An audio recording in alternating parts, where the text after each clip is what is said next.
We enjoy a very good relationship between Indonesia and Qatar, but it is also good to have a better understanding among the people through the culture. Qatar-Indonesia Year of Culture is contribute a lot for these things. Here we celebrate pop culture, we celebrate people who want to showcase their love for anime, for video games, for board games, and overall talented young people.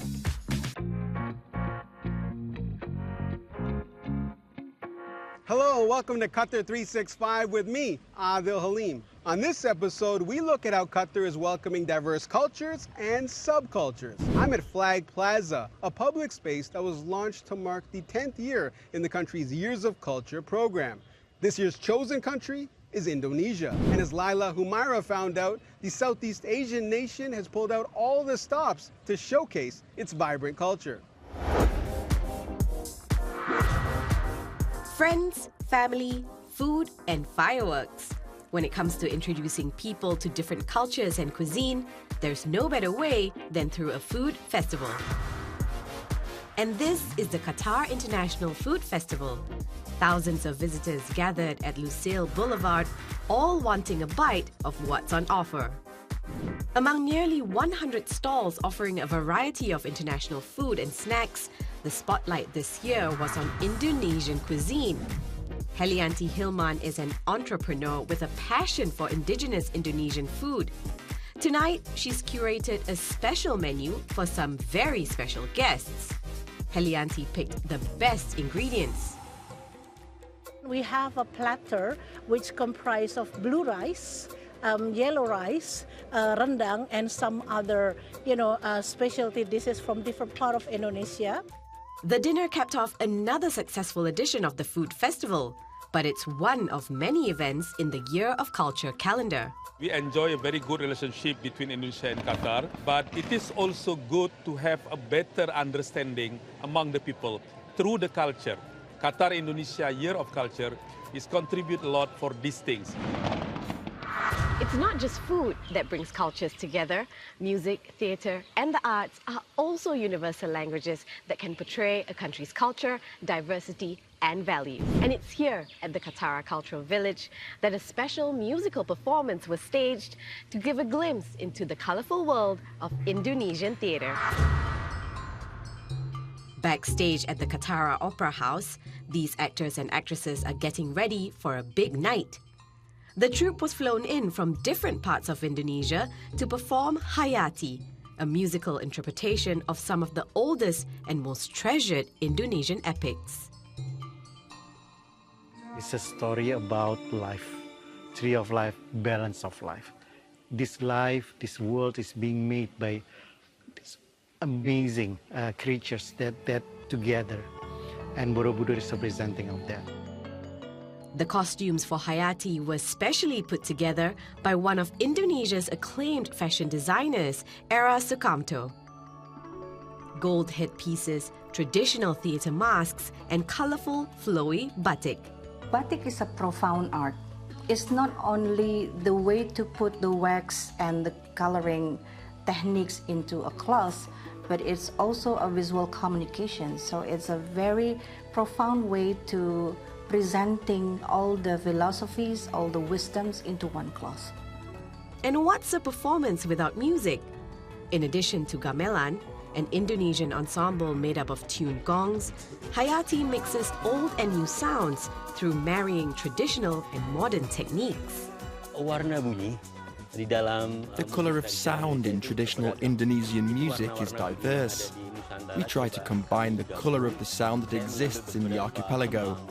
I took some Javanese melody and traditional melody that we created as new, with the elements of strings and swiping methods. The curtains come down as Hayati comes to an end, but the hope is that the appreciation for Indonesian theatre will linger a little deeper and long after the echoes of the standing ovation. To say Ali bin Tawar al-Kawari loves to travel would be an understatement. The Qatari entrepreneur and athlete has visited more than 80 countries, so it's only right he was named the Years of Culture Initiative's Culture Ride Ambassador, a cycling tour of historical sites in Yogyakarta, Indonesia. I caught up with Al-Khawari soon after he returned home here at the National Museum of Qatar to find out what he learned in his travels. Ali, you just got back from Yogyakarta, home of the largest Buddhist temple in the world. What was that experience like? Thank you, Adil, for having me. Talking about Yogyakarta, I think it was absolutely magnificent to see the biggest temple in the world and to witness a piece of history that goes very deep. Now, it wasn't your first trip to Indonesia, so how was this trip different, exploring the country by bike? You know, Adil, it's very interesting that when you go low on transportation, you start seeing and feeling the city itself. So when you cycle, you see the small kids, you see the chicken, you see the rocks, you feel as well every place, the trees, every single place you visit and you go. This is why I always insist to use my bike to feel the city more. So why is Years of Culture a powerful platform to explore the beauty of places and people? Years of Culture, I believe it's a magnificent platform. It makes us to appreciate and to accept other nations, and other nations appreciate and accept our nation. Talking about religion, talking about traditions, talking about a lot of aspects in that Year of Culture. So let me tell you about the Year of Culture of Indonesia, Qatar 2023. It taught me a lot of stuff on a personal level. It taught me the tolerance, the acceptance, food exchange, the photography. We were there in Indonesia, we were talking to locals about what's their daily life is and what do they face in life and stuff. I was leading a group of 17 people. So when we went to Indonesia, everybody was like going and exploring the culture to its roots. So imagine this, every day we have like a lecture about the country itself, about how the history. For me, the first time I know that the history of Indonesia goes back to 11,000 years. They have a magnificent discovery in Indonesia, and then they have a lot of differences and religion. And I noticed, I tried to understand how do they live with peace with all this diversity. You've been described as one of the country's most beloved adventurers and sportsmen. What do you enjoy about visiting new places? I don't recommend anyone to travel because you cannot have enough of it. I become addicted to travel. Adil, I just, like when I leave the airport, I try to find a sidewalk and just sit and look at people's eyes when they move. They are depressed, they are happy, they are smiling, they are not smiling. And you start reading the whole culture through their eyes. I start going to just random places. I let the city guide me. I go to the mountains to explore mountains, oceans, and to see how magnificent is our planet. Thank you, Ali. Thank you so much, Adil, for having me. Thank you.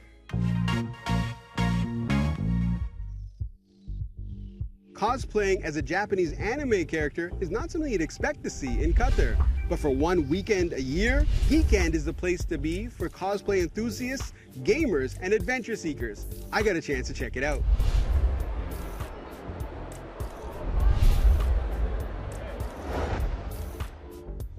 Last year, Simran Kadam came to Geekend as a fan. This year, she's back to cosplay as Kamisato Ayaka, a Japanese video game character. She's basically a person who has like lots of a burden on her shoulders because she needs to look like a princess in front of everyone, but then she's like really alone because she does not have her parents and she's supposed to look perfect all the time. But when she's at Geekend, Kadam is far from alone. In fact, her character's costume is a great icebreaker. Today, I could just walk up to people and they'd be like, oh my God, is that Kamisato Ayaka? And then we become instant friends. I wanted people to see a character that they love and like take photos with me and, you know, just have something to look back on. I really love entertaining people. Geekend is a safe space to geek out and embrace your inner nerd. Organizers hope it's also a place to be engaged and inspired, where visitors can comfortably celebrate all things nerdy without judgment. Here we celebrate pop culture, we celebrate people who showcase their love for anime, for video games, for board games, and overall talented young people. One such young person is Nada Alhail. She creates digital paintings by mixing her favorite Japanese anime characters with Arabic lettering.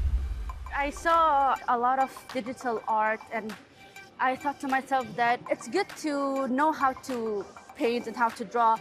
I just felt inspired. So I kept on practicing on how to draw and until I got better, and I'm still actually practicing and getting better. She believes this event is the perfect place to seek out constructive criticism of her art. I felt that I wanted to showcase my artwork to see people's reaction, if they really do like it or they don't. And if they don't or see something wrong or not good about the painting, they could just tell me, and by that I could improve even more. A lot of them place their products online and they sell them and they have a good platform, but Geekdom gives them the opportunity to interact with their clients firsthand, give them feedback, enjoy, you know, and just have fun. Muhammad Al-Lanzi has fun with video games, but he doesn't just play them, he creates them. لعبة سينستر انتيتي لعبة رعب والغاز من منظور الشخص الثالث، راح نلعب فيها بشخصية اسمها سلمى، اوكي، واحداثها تدور في مصر في سنة 1980. The Qatari video game developer appreciates Geekend gives him the opportunity to spend time with fellow gamers. المكان هذا جيك اند مهم لنا كمطورين العاب، علشان الناس يعرفون ان في شريحة هنا تحب تطوير الالعاب وعندها الاتجاه هذا، وعلشان الناس حاليا بعد يعرفون ان احنا موجودين ويشجعون ان شاء الله. From gamers to adventure seekers to cosplayers, there's a subculture for everyone. When you just look around, people are bonding. They're bonding over their favorite game, their favorite characters, their favorite films. You're not going to find this anywhere else in Qatar. You'll find it here. And that's music to the ears of organizers. Being a geek wasn't always something that people were proud, to call themselves. But now we're taking ownership of the name and we're, being proud of what we love and enjoy.